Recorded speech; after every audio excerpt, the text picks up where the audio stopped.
Well, actually pause the recording though.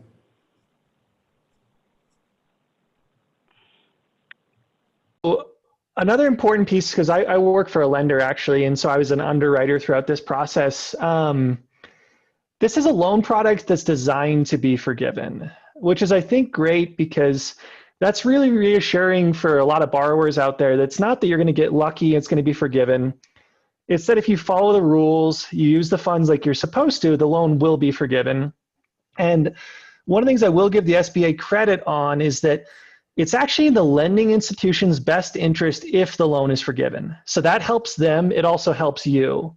So the really good thing is everyone's motivated for the loan to be forgiven. And so my tips I'd give, just like Leah was talking about, the providing good documentation, keeping good records, that's really important.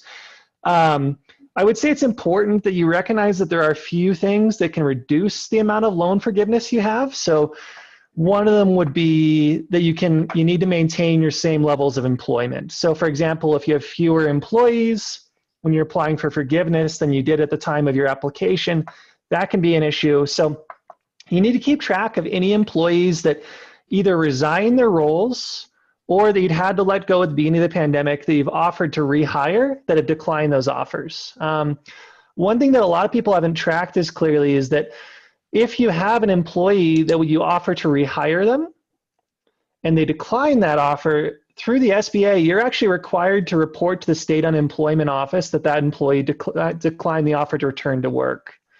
So keeping track of making sure you're maintaining your employment, that you're keeping track of anyone that quits, keeping written documentation of that, and that you're also keeping track of any employees that decline offers to return to work and reporting that to the necessary state offices as well. So that'd be one thing, just the maintaining staffing levels is a big deal. I want to also add to that, because thank you, Kevin, that was a real good point. You also can't reduce anybody's salaries more than 25%. So they are really getting particular now about how we are spending these PPP funds. Those small businesses that use a third-party payroll company, the payroll companies are even starting to document to build reports so that when it comes time for the forgiveness, they can generate the reports you need in order for your loan to be forgiven. But I would say, and also talk to your lender. You know who you got your PPP funds through. Be in constant conversation with your lender. Check your emails, because I know with the PPP funds and the idle loans, people were missing the emails. So check your emails, because the loan forgiveness, it will be sent out by email, and you have to respond to the email to start your process. Thank you to each of you. Kevin, good points, and Leah, good points. I think a couple of things each of you said was very important, and I think we need to harp on it a little more. Is, Leah, you brought up the issue of documentation. And absolutely, if SBA is nothing else, it's a process of documentation and verifying that documentation. So good tip there. And Kevin as well, I think you hit it right on the head by saying it's in the best interest of both the bank and the borrower to have these loans forgiven. I think something people are just now starting to realize is those folks that got money early on in that first tranche of money, their payments are coming due in November. They only got 6 months deferment, and here we are now on the cusp of you having to make your first payment with an 18-month amortization. That's a pretty hefty payment. That's nothing to balk at. And what we're noticing as a lender is that timelines are not adding up with each other, right? They're not meshing from when we got the funds out to when the forgiveness process started to when SBA is going to complete this process. So both of you, good points there. And I'll throw another question out at you as well. As far as the forgiveness is, and even people that are still interested in a possible new tranche of money that may come out for PPP, what are some resources that are available to small business owners to get guidance on how to use their PPP funds? I'm happy to start that one off, I guess. So one challenge for me as a lender throughout this was that there's been a lot of different information and theories and thoughts that have been circulating online. And I think the best source of information is going to be either directly through the lending institution that you're working with or directly from the SBA's or as an organization. So What I noticed is that there are a lot of confusion that arise where someone would read a third-party site that was providing an interpretation or analysis of what they thought would happen, and it caused some confusion. So for example, back in April, there was a lot of confusion regarding what can you use as documentation of payroll. Can you use a 1099 MISC? Does that work? Do you need a Schedule C? And people would read different things online and get confused there.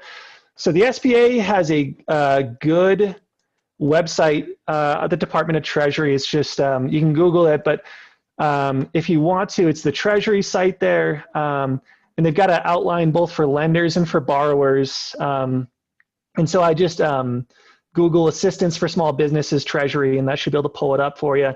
The other thing is that I think Leah mentioned this earlier, that your interaction for the approval was with your lender. Your interaction for forgiveness is also with your lender. And so really the SBA passes these rules, and it's the responsibility of the lender to implement them. But what you want to be listening to is exactly how will your lender be implementing rules? What are they going to require? What do they want? And listening to their timeline as well, because right now I think Jaron kind of hits at this, that there are a couple points of confusion where the SBA has not given us everything we need to know fully for forgiveness. There's some confusion out there still. Payments are coming due. And there are different pieces that are helpful to know where, for example, my organization, DreamSpring, we are, for all of our loans that were approved in April, some of those folks are supposed to have a payment that's starting in November. We don't want to make them pay us back because this is supposed to be a forgivable loan. So for all of those people, we're going to be issuing an additional deferral of an additional 8 months. So the idea is that we're going to push out their first payment long enough that we're going to make sure we get the forgiveness process taken care of. That's for us as a lender. That's what we've chosen to do. What you should do is contact your lender and see what they're doing with forgiveness. What are their plans? What are their policies? What are their kind of general thoughts? Because that's the organization you're going to be interacting with going forward. And I encourage you, you can find good news articles. You can find some good third-party sites with ideas. But by and large, try and get your information either directly from the SBA or Treasury or your lender. And I want to piggyback off of that because Kevin is correct. I actually got my loan through Bank of America, another bank, and I consistently go to their website. I have a rep there, and I ask, you know, what's going on? What are you? I mean, what do we do? I know they put out an application so that we could see exactly how much with some computations on it. But I tell you guys, this information changes so much until it is final. Don't get caught up in what's going on because you'll be spinning your wheels. Because I know I was spinning my wheels in March, April, and May just trying to figure out how to do this. Everyone, it's a lot of us out here that are looking forward to the forgiveness. You just have to stay on top of your emails, check in with your bank, know who you got it from, and just make contact. And make sure you have your documentation in order. You know that those funds were supposed to be used for payroll, for business expenses. Your documentation is what you need. And when I say documentation, the SBA is very particular about what they want. So if you, the monies were deposited into a bank account, if you paid your employees, you got payroll records, make sure you have the employee's name, the amount of money that you actually paid them, a gross paycheck, a net paycheck, and make sure that they can see the transactions flow through from a source document to a bank statement. You want to be able to show the flow of the documentation. And the reason why I say this, the SBA, it's like grant writing and everything else. They are just very particular, and they want to make sure that they can dot their I's and cross their T's with this money. So, and I know there are a lot of rumors out there. Just know that, stay in touch with, just can't say it enough, stay in touch with your lender and keep good records, especially now. Yeah, absolutely. I appreciate both of your responses. I'll just add this real quick, Kevin. As far as another resource, the Treasury website is home.treasury.gov. And that's home.treasury.gov. You can go directly to that website and look up the latest interim final rules on the PPP program, but it reads like a government document. So for the lay person, it may not be the best resource. So Kevin, Leah, you both hit it right on the head. Stay in touch with your lender. And Kevin, you wanted to add another point as well. Yeah, I think one other piece that's important for people to realize, a lot of organizations are not processing their forgiveness requests yet. And Leah had kind of talked about how she's going back and forth with Bank of America on like what's their status. And just to give you like one inside perspective, the conversations I've been having internally, we're still hopeful that the SBA is going to make the forgiveness process easier. Yes. And we've been hearing a lot about that. There's been talk about that in August. So our organization, our goal, being selfish with this, we'd like forgiveness to be easy from a staffing level. We want it to go quickly. We don't want to spend 10,000 hours working on it. We'd like it to be less. From your level, you want that process to be as easy as possible. And you also want it to make sure that you get as much forgiveness as possible. So a lot of lenders, us included, are kind of waiting on the forgiveness process because we're kind of cautiously optimistic that there will be some changes there just to make it a little bit broader and more open. So that's the type of perspective that if you talk to your lender directly, they might be able to give you the answer of, okay, where are they at with forgiveness? Are they doing it right now? Are they waiting? If they're waiting, why? What are they waiting for? What can you expect there? All right. Yeah, that's a good point, Kevin, because we as a lender have actually started submitting applications for forgiveness just to kind of test out the process and see what kind of response times we'll get. And to your point, you all made the decision to offer an additional deferment. I don't think this is unlike the conversation that's happening in many bank boardrooms right now. Everyone's kind of having these discussions about how to feel out this process, hoping SBA honors what they said they were going to do. They really don't have a choice in the matter. But at the end of the day, they can hold up, they can stall things. So absolutely, I agree with you 100%. And right on the other point as well about misinformation. I think we should make a note to the listeners on this call that there is a lot of misinformation out there because there are people who are paid to provide an interpretation of this program. We have to be careful of those people providing insights because they have some other motive to be able to provide that information. So I would always start with your lender as your guiding point in this process. If you have a CPA that you're already working with, it's always a bonus and a plus. But definitely you guys gave some great insights there.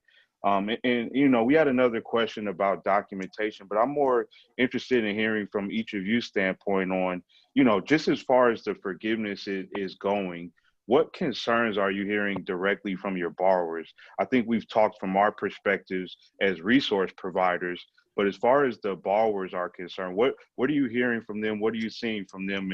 Might be some insights that we can provide, that probably things we've each heard from different borrowers that we can kind of help them with on those points. Kevin, that's you. So in terms of issues I've heard regularly from borrowers, I think that there's just a lot of fear in general, where one of the worries that people have is they look at their loan, they see an 18-month term associated with it, and they ask themselves, okay, if this isn't forgiven, is this going to become something that makes me go out of business, essentially? And so for borrowers, I think there's going to be a lot of comfort and peace that comes when they finally get notification that, okay, their loan is forgiven, you don't have to repay anything. And I think within that, the level of uncertainty surrounding the forgiveness process, as far as when's it going to start, do I need to make payments, has become really uncertain to people. One thing I think is important within the guidance from June, and the SBA has a few pieces of contradictory information that exists in different areas, but one of the things it says in June for their forgiveness guidance was that you could not have a borrower be responsible for making any payments any sooner than 10 months after the end of their eligible period. So what that means is essentially, if you had an 8-week period of eligibility and you were one of the early people, or you're a 24-week period of eligibility and one of the later folks, your financial institution should really be waiting at least 10 months after that. And so I would say just realize that you have time there, and you realize that there is a long period that can go out for forgiveness to be taken care of.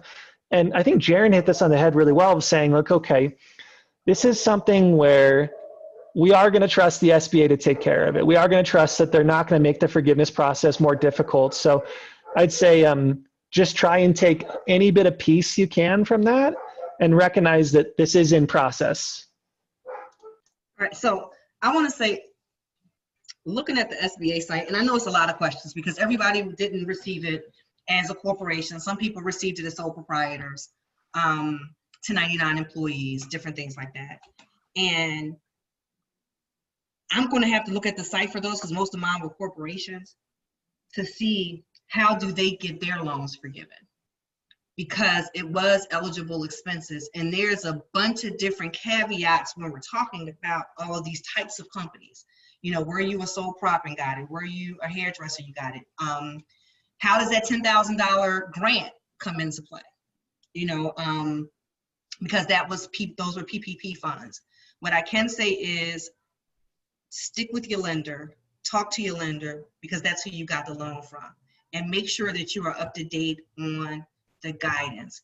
I know that we have been asking questions and doing research for people because it is written in, it's very interesting how it's written on the SBA site, but we've been researching it just to give our clients and people that call in just good answers, because we want you to have good information. What we don't want to have is don't go out and spend the money just on ancillary stuff. So you're not buying a new car, you're not buying clothes, you're not buying purses, you're just not spending it on simple stuff. This is for you to basically live. So you're paying mortgage payments, utility payments, just basic needs stuff. This is not a want stuff, this is needs. So we want to make sure that this program was put out there so that our employees could stay, people could stay working, and just the basics out, it's just real basics out of life.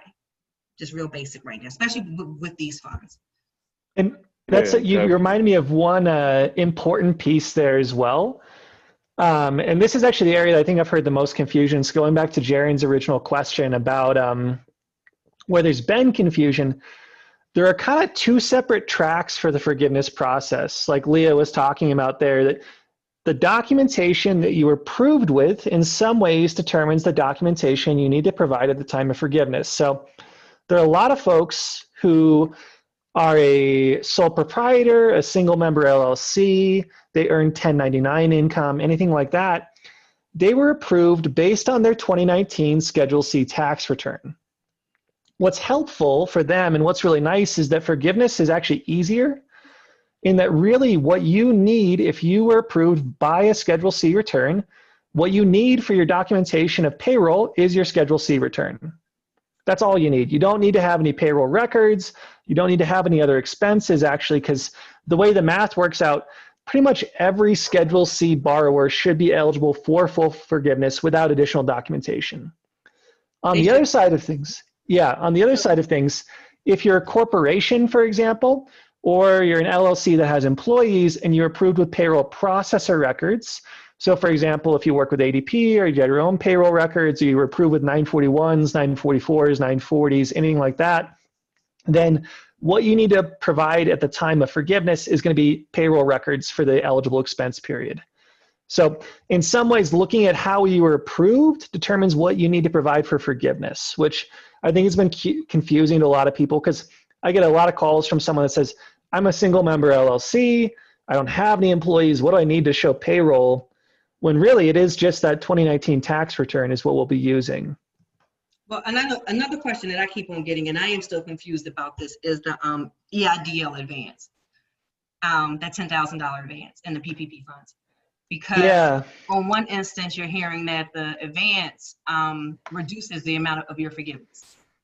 And I know, and that's when I talk about just the stuff being out there, and it's kind of concerning, because if you got a $10,000 advance and then you got your PPP funds of $20,000, they're saying, well, from just stuff being put out there, guys, you'll have to pay back $10,000 because of the advance.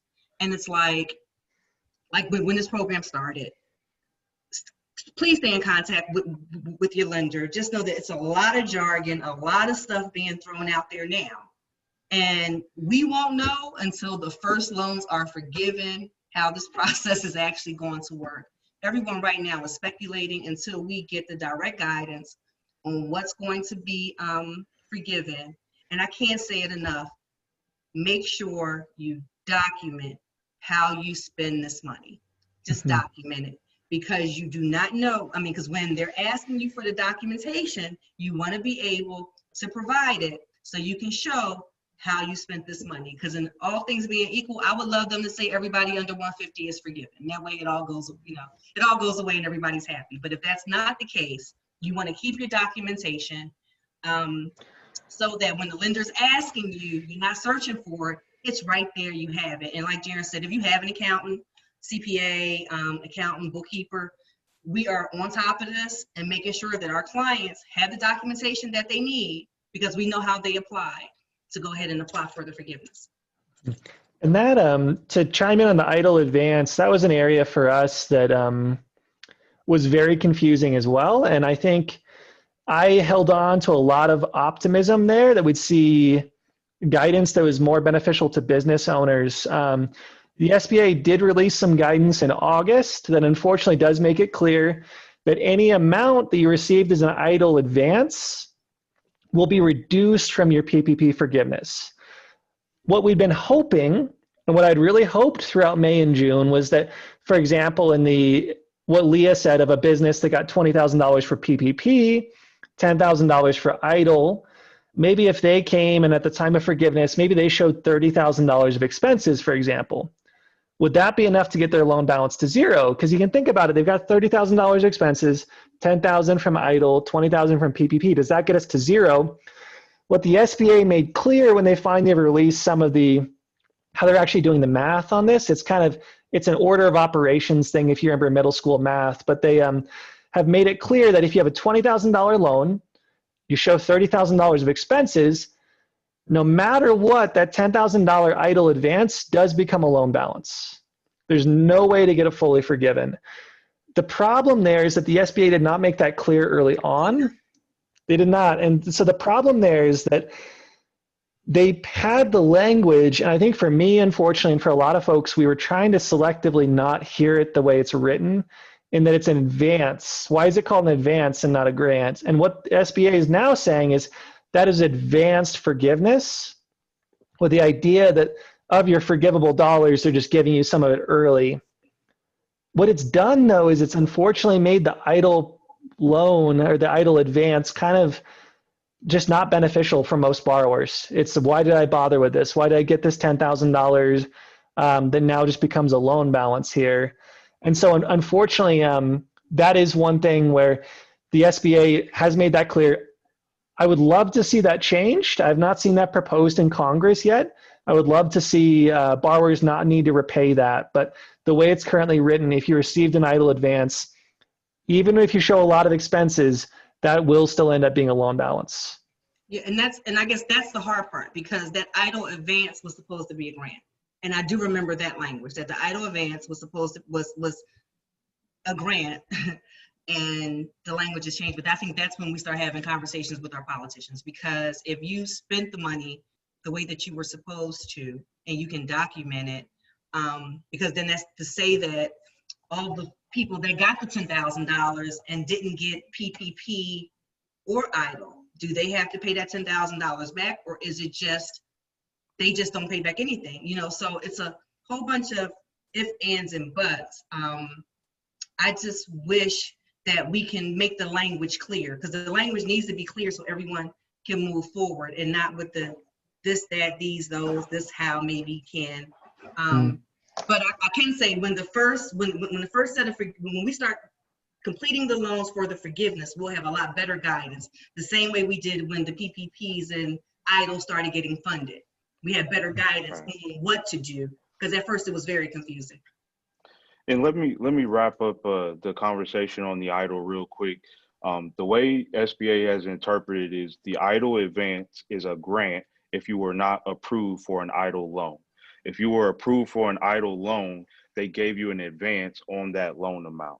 So that's why they're reducing the amount of your forgiveness, to Kevin's point, by that amount of the loan that you got in advance on your loan amount. But if you did not get approved for an EIDL loan, then that becomes essentially a grant, whatever that advance amount was. And the reason they did that is after April 3rd, anyone that applied for an EIDL loan, you could no longer apply for an EIDL loan and a PPP loan for the same purpose of payroll. You had to choose one or the other. So I'm not finding myself personally a lot of borrowers that are running into situations where the idle loan is reducing the amount of their forgiveness, because there was guidance that changed on how you were able to have both. Now, Kevin, you may have seen some different examples there. I know you guys have a ton more than we've ever funded with the PPP program, but I know that's kind of the how they've interpreted the idols versus the PPP kind of thing. And you know, not to get too technical there, but I think to both of your points, it goes back to hopefully your lender is staying up to date on this information. I do think the lenders and SBA themselves are going to be probably the best source of information as we move forward with forgiveness, and we kind of work through this process. And I guess we'll go on to another question. So, you know, we've talked a lot about the technicalities when it comes to PPPs and documentation and how to move forward through this forgiveness process. But I'd like to know from each of you, what can small businesses do during this time of recovery? We're hoping that at some point, as the state continues to open up more, we'll enter into more of a recovery stage. I know we've got an industry in the convention space that's still suffering because of some of the guidelines and CDC guidelines and guidelines from the governor. But there are businesses that are open, that are trying to thrive and being optimistic during this time. So what would be some tips you would give to some of these recovering businesses during this recovery stage as we try to get a ramp up towards year end and beginning of 2021? Okay, well, I'll start with that. Reinvent yourself. Right now, you will know if your business model is working. Things are changing. We have a new norm, and we can't get stuck in the old way of doing things. A lot of stuff is virtual. And depending on the type of business you have, you might need some help. Come in. I know the Urban Chamber last week on Ducks in a Row, they had a gentleman on that was he was talking about that, reinventing yourself, really looking at your business model to see if it is viable in this new economy or the way things are changing, and really having a hard conversation and figuring out what it is you can do, because there are going to be other opportunities that come up, but you have to really soul search and figure out what that is.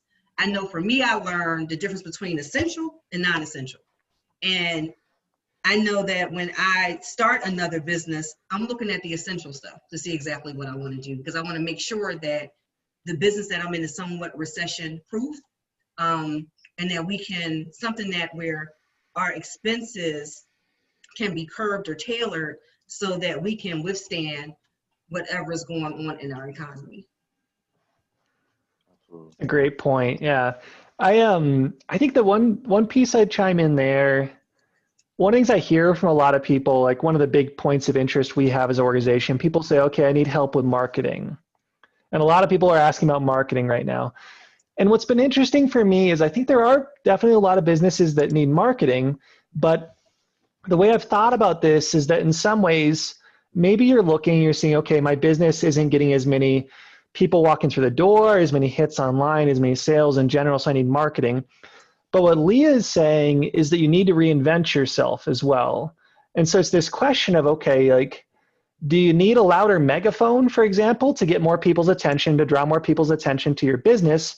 Or do you need to shift what you're doing altogether a little bit? Do you need to really reevaluate, okay, how can I change what I'm doing currently to use my existing skill sets, my existing capacities, what I'm doing as a business, but to match the current context a little bit better? So I had a really interesting conversation with a borrower in March of this year, and there's someone that operates, they're a rafting company, and they take people out in these rafting adventures and stuff like that. And they talked to me in March, and we're just very worried, very despondent. It's like our whole season's going to be gone. I don't know what we're going to do for our staff. And what they did, I talked to them a few weeks ago, and they pivoted this summer, and they'd gone to charging a lot more for what they were doing. But they were saying, okay, rather than putting 12 people in a raft, we're only going to put 4. It's going to be one group of people. So it's like a family of 4 people. We're going to make this more of like an upscale type of thing. We're going to provide nice food for them. The guides will wear masks, but the people that are our guests are going to know everyone that's in the raft with them. And so they just kind of looked at, they're still rafting, but they just changed a little bit and they're having one of their best summers ever, actually, which is interesting because they didn't fundamentally shift what they were doing altogether, but they looked at their existing skill set, the existing marketplace, and they found a little way of aligning themselves better where they said, okay, you don't want to get in a raft with 10 other people you don't know, but if you can bring everyone in the group, maybe you feel comfortable with it.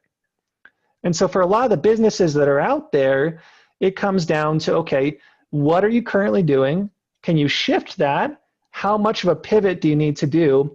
And a lot of ways, I think I see people getting stuck on something that maybe you don't need marketing. Maybe that's what you need. Maybe it's what you don't. And so looking for good outside feedback and counseling from someone that can look at your business with a second set of eyes and say, okay, what are your actual needs? What are your abilities? What are your skills? And how can we move this into a point where you can start to ideally not only recover, but grow in the years to come?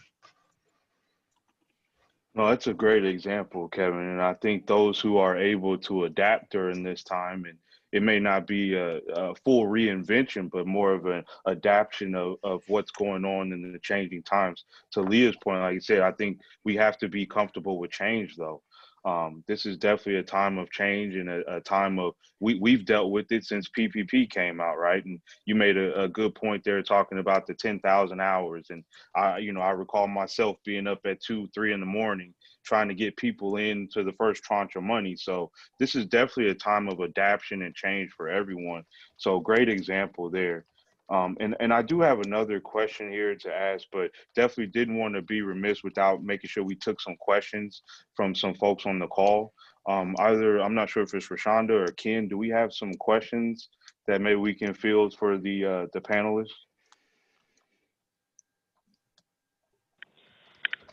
So far, I don't see any questions. Ken logged off. He had another call.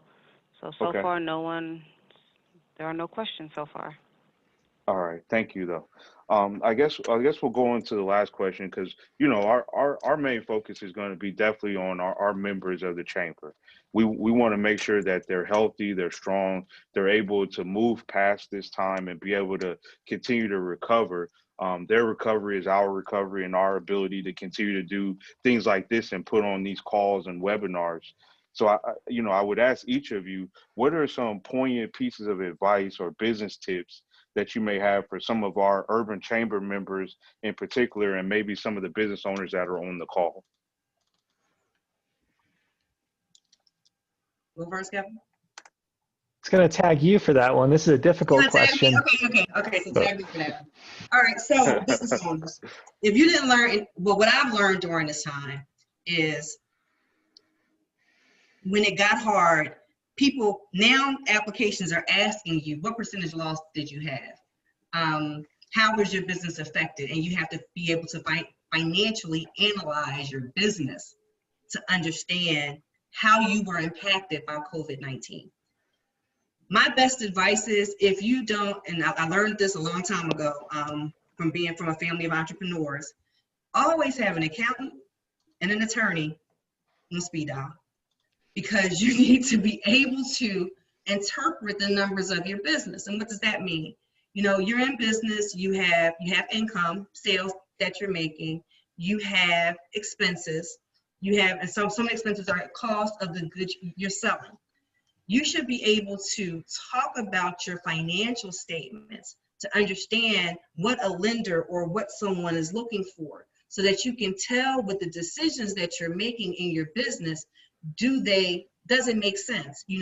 What is your cash flow model? What is, how many times is it taking you to get money back when you sell inventory, when you purchase things? And I think that we don't really have conversations about money. We talk about how we're going to earn it, but not really budgeting. Being able to see that in March of 2019, my business did this. Well, in March of 2020, my business did that. In second quarter, my business was here. Second quarter 2019, my business was here. Second quarter 2020, my business is here. And I tell people, men lie, women lie, numbers don't. And if you have an accountant that's putting your numbers together, or bookkeeper putting your numbers together so that you can evaluate and analyze to make good decisions about your business, because your business I have one client where we're about to make a hard decision. Is your business viable? Because you weren't viable before COVID-19. Now COVID-19 happened and we're seeing something even worse. And I know for some people, they do their tax returns and they want, well, I lost. Well, how'd you lose if you're living? You know, how are you paying your rent? How are you paying your mortgage? So my advice to anyone is, guys, we gotta start being more fiscally responsible, understanding how our financial statements work. What do they mean when they say they want a profit and loss statement and a balance sheet? Not just what your bank balance says, but then how the money is effectively working through your business. So you can see exactly if your business is or is not viable, so you can make good decisions. And some people might say, well, that's for bigger companies. No, that's how small companies get to be big companies, because they do the planning, they do it, and they review it. And we consistently do it over and over again so that you can live the lifestyle that you want to lead. You want to be an entrepreneur, this is baptism by fire. Baptism by fire. You're going to learn a lot when you're an entrepreneur. Thank you. And Kevin, I do want to get to you, but what I'll do is we do have a couple of questions from some participants. So Kevin, I'll let you field the first question here. So Rashonda, can you go ahead and read off the first one? Okay, Ken left something in comments. He would like for Kevin and Leah to let us know how we can advocate to change the language with our congressional delegation. Oh, that's a tough one, Kevin. There you go. Yeah, I think one thing that I'm noticing, so right now we've been hoping that PPP forgiveness is going to become easier, right? I was mentioning that even back in August before there was the recess for a while from the Senate and the House, we were hoping they were going to pass something. Right now, what's interesting is that there's a gridlock that's developing, where with the election around the corner, there are a lot of political forces going on, and both sides want to be seen as being right. You know, where both sides, the Republicans don't want to pass a bill that will make the Democrats look good. The Democrats don't want to pass a bill that will make the Republicans look good. And so within that, making your voice, what you hope to see happen and what your expectations are of our leadership clear to both your local authorities, to your members of the House of Representatives, your senators, that's a big deal, because as they hear those voices, they start to see, okay, there is pressure for us not just to sit on our hands, but to try and get something done to take care of people. I think that'll actually be a pretty effective thing to try and push compromise forward. So within that, I mean, you can, I just be in contact with all your representatives that you can, and just try and get loud, try and get other people you know involved, and just reaching out. And anything you could add, Leah? I was getting ready to say, our politicians are about to have a lot of town halls, and this is Congress. This is Congress and Senate. So all of our congressional, all our Congress people are out there right now. They are having different meetings and stuff because they are encouraging us to vote. Congress runs every 2 years. Just letting them know the confusion and helping them to assist us and just giving them the feedback, because they work for us and we need to make sure that they're working for us, giving them our feedback and letting our colleagues know around the country, because this is a different type of time, and we don't need gridlock. We need solutions, and we need to make sure that our economy can withstand whatever's to come with COVID-19. Definitely. I think I would add, you know, the chamber is always going to be an excellent conduit as well for that communication. I think we have the voice of our chamber members to take on to our different representatives. And then also I'll speak from a personal standpoint as a lender. You know, we have a direct line to FDIC, to SBA, and different parties that are involved in this process as well. And I think we need to make it loud and clear that business owners still need help. We need to get through this forgiveness process, and we need to figure out if we can give them additional funds to get through this process. And we got to be loud about it from all standpoints that we can be, because it needs to get done. So Well, Jaron, thank you both. Well, Jaron, but what I can say is that this is the first time that something like this has happened and small business owner, the micro businesses actually were able to participate and not just go out of business. So I am grateful for Right. that. I'm very grateful for that. And I know it was a lot of conversations on a whole lot of levels for our small business owners, our 1099 employees, because we've never seen anything like this before. And to be able to participate, I just want us to be good stewards of the money that was given to us, and to make sure that we use it on the things that we were supposed to use it on. Especially because we don't know what's going to happen. We don't know what's going to happen because we're not out of COVID-19 yet. Exactly. And Rashonda, do we have any other questions? Yes, we have 2 more questions from an anonymous attendee. They would like to know if they should apply for a forgiveness loan now or should they wait? Either of you take it. Well, I was going to say forgiveness is driven by your lender. So it's not up for you to, just know that the application is out there. So if you receive PPP funds, you know who you receive PPP funds through. So I would say I received it through Valley Bank.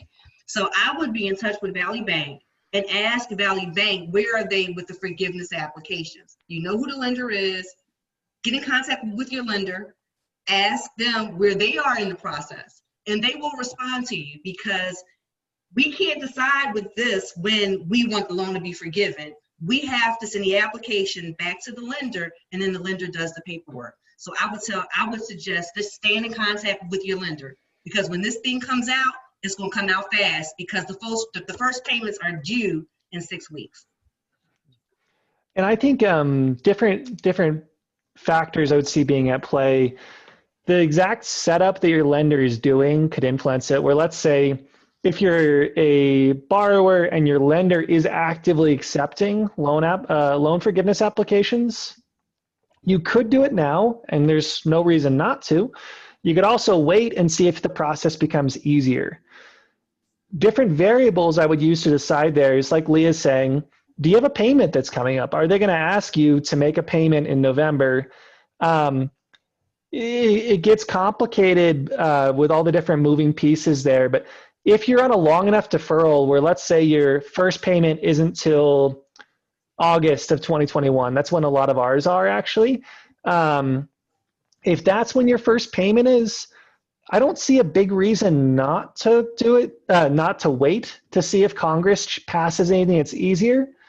But I also don't see a reason to wait, right? If you have everything ready to be fully forgiven, it's kind of when you feel like doing it. I don't see a huge risk or reward either way for either rushing it in right away or waiting as long as possible. The one risk, and the one thing I've told people, is that Leah's harped repeatedly, and very rightfully so, on having good documents. If you wait until next August to apply for forgiveness and you realize you don't have all the documents you need, it's probably harder to get them at that point. It's like looking for a receipt a year after the fact rather than a month after the fact.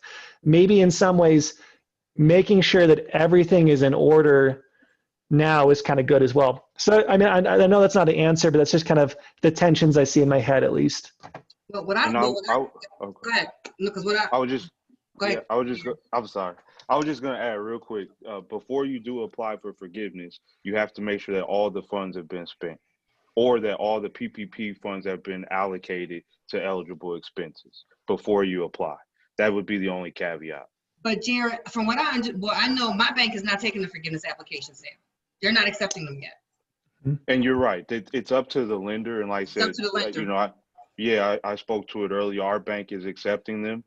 We're processing them now and seeing how the process goes. But we're of the opinion we'd rather be on the forefront of the forgiveness process rather than waiting for SBA or Treasury to come out with further guidance. We're going to run with what guidance we have now, similar to we kind of dealt with the process in the beginning. When we got the original guidance, we started funding loans. So we've tried to do it in the spirit of the SBA program and follow along with the spirit of the program, which to your point is documentation. And I think that's key, is documentation and following the guidance that's available at the time. And SBA has made it very clear that if you got your loan funds during a period where this guidance was available, that is the guidance that governs your loan. So if they came out with changes, new information, new available guidance, that will not affect your forgiveness because you were based off of the forgiveness that was given at the time you got your loan funds.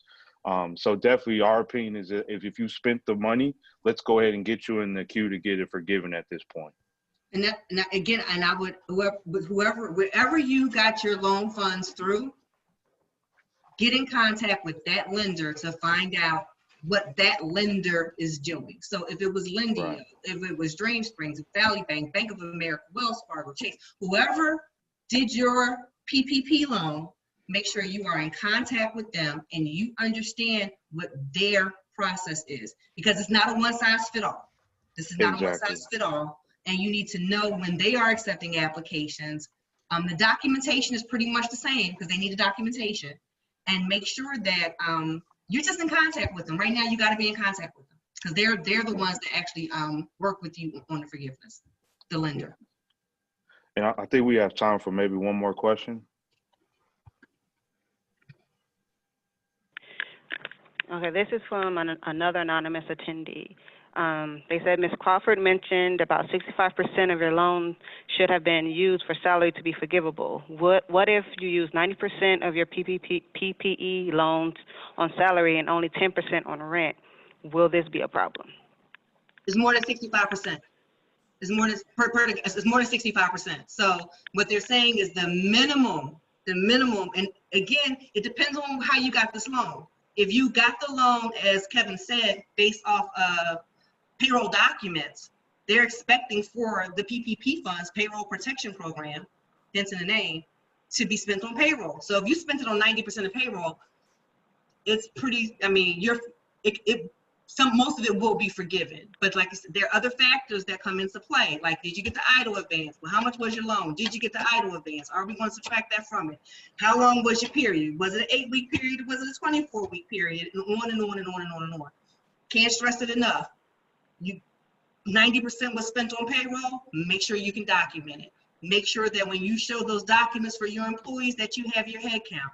Make sure that you didn't let people go. Make sure you didn't reduce any payroll by 25%. So there are going to be a whole lot of little caveats because remember, we're dealing with the government, still dealing with the government and doing these PPP funds. But documentation. Again, call your lender. I know I have been on mine. I've been on her phone every day. What's going on? She sent me the stuff. I am ready. She said, as soon as I can take your application. Yep, call me because I'm sitting. I got my documentation. I'm ready to go. Yeah, and just to chime on that, just like Leah said, it's 60% is the minimum for payroll. If you're at 65%, 70%, all the way up to 100%, as long as you have documentation of that, that's fine. What they're saying you cannot do is spend more than 40% on the other eligible expenses, being interest-only debt payments, business rent, a business mortgage payment, utilities. For a lot of people, what I'm actually advising is, especially if you've chosen to do a 24-week term, which even if you're approved in April, you're allowed to choose a 24-week period of eligible expenses. You're allowed to choose that. If you're approved after June 6th, you automatically have 24 weeks, which gets a little confusing, but know that everyone could use 24 weeks if they wanted to. Within that, every borrower I've looked at, they can provide enough payroll alone to qualify for full forgiveness. So I have a lot of people that are very worried about providing every utility statement, every rent statement, anything like that, when really, man, maybe all you need to provide is just your payroll records, and that's enough. Where I think for our borrowers, what I'm expecting is the vast majority of them are going to only provide payroll records. The reason behind that is if you think about it, you're approved for 2.5 times your monthly payroll, which should be roughly 10-ish weeks, 10.5 weeks, right? So the question would become, okay, if you can't spend that in 24 weeks, but you somehow maintained all your employees and you kept paying everyone at least 75% of what they earned before, that math doesn't work out, right? It's like if you pay people 75%, if you keep people on your payroll and you've got 24 weeks, you might as well only do the payroll. And that keeps things simple. Keeping track of the other stuff's not a bad idea.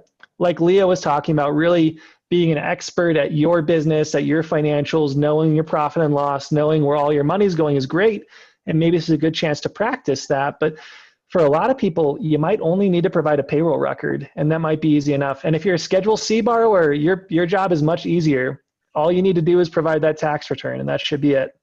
The only caveat I'll provide there is a Schedule C borrower should be eligible for full forgiveness as long as their loan was approved for the correct amount.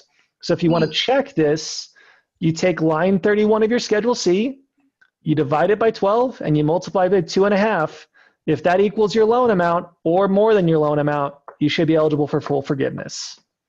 So that's line 31, divide by 12, multiply by 2.5, which should be what a Schedule C was originally approved for. But that's the amount of forgiveness you're eligible for. Yeah, good points. Thank you both. As we come to a close here, because we're getting up on time at 3 o'clock here, I appreciate both of you all's time. This was a great conversation. We may have some questions out there that we may want to follow up with each of you on.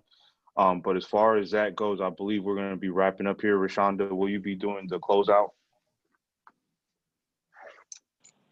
Sure, of course. Leah and Kevin, can you give us your final thoughts for anyone out there? My final thought is, guys, just know that this is a tough time for all of us. And every day, just stay positive, keep pushing forward. We are going to make it out of this, and we're going to make it out of this on top. That's my final thought. And I'll echo that as well. I think my final thought would be find hope, whatever that looks like for you. Take care of yourself, because this is an event, right? Yeah. It's something that at some point we'll get it figured out. We'll get the public health side of things figured out. The economy will recover. And recognize that at the end of that, you are still the same person you were at the start.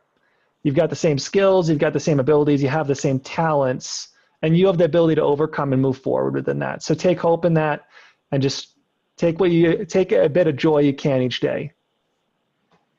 Well, thank you both. We appreciated this conversation, and thank you again for your time. If we do have some questions, I think Rashonda, Ken, or the staff, we can get those out and maybe get some follow-up as well. All right, thank you all for joining us today. Hopefully you'll join us next week for our session 3. Everyone have a great day. Thank you. Thank you. Thank you so much. Bye.